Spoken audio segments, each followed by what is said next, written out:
Welcome back to 2 Minute Tuesday, where we cover a photography subject in under 2 minutes. Today's subject I want to cover is, should you buy the kit lens with the camera that you buy? So let's get started.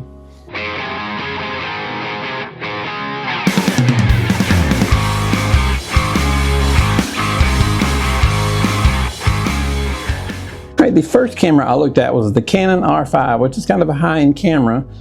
So you may already have plenty of lenses to go with this camera, but if you don't, the kit lens that come with it, and I hesitate to call this a kit lens because it's the 24-105 f4 L series lens, so that's not a kit lens per se. It's a lens that comes with the R5. That lens is about $1,200 on its own, and it's one of the ones with the red ring so that you can identify it as a professional Canon lens. So if you're looking for an R5 and you don't have a 24-72/8 or a 24-105 f4, definitely jump on that lens because it's going to save you a few dollars. But more than likely, I think most of you guys that are buying a Canon R5 will probably have a lens, either that lens or one very similar, so you can probably go with the body only, which is like $28.99.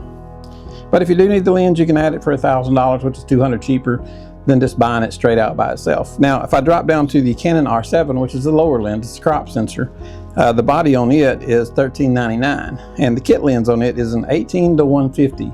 Anytime I see these wide ranges, that immediately sets off alarm bells because you're saying that lens is really good.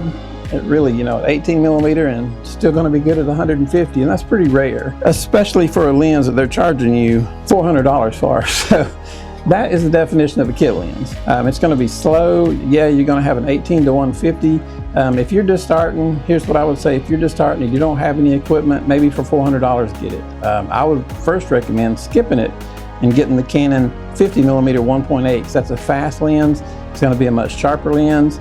You'll be able to learn with it a lot better, but if you just got to have that 18-150, it's slow, it's not going to be super sharp.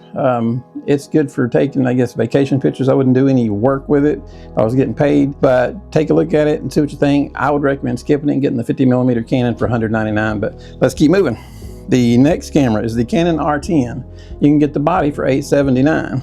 Now it comes with a kit lens of 18-45, which is a pretty short focal length. Hey guys, I just want to take this second of your time. If you guys would please hit like and subscribe, it would go a long ways toward helping our channel and help us keep making these videos. Thank you.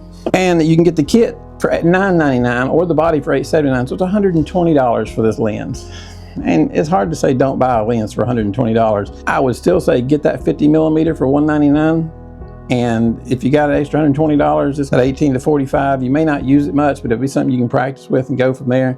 But anyway, I'm a big proponent of buying just the camera body. But again, I've been shooting for a long time and I have a lot of lenses. You may be on the opposite end of the spectrum where you haven't been shooting very long, and you may need to practice with some of these lenses. None of these lenses, these kit lenses, other than the R5, the 24-105 f4 L series lens, would I ever use for a photo shoot. But the rest of them, my number one choice, go with that 50mm for $199. And then if you just absolutely got to have like that 18-45 for $120, it's just $120 to get it and see what you think about it. But anyway, that is my opinion on kit lenses. My email is at the bottom. If you have any questions, I'll be glad to help you guys out. You guys have a good day. Hit that thumbs up and subscribe button. Have a good day.